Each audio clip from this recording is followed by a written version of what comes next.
مدهامتان فبأي آلاء ربكما تكذبان فيهما عينان نضاختان فبأي آلاء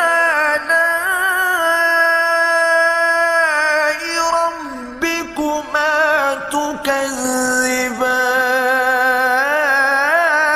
تكذبان فيهما فاكهة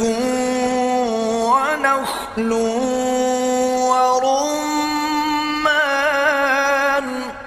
فبأي آلاء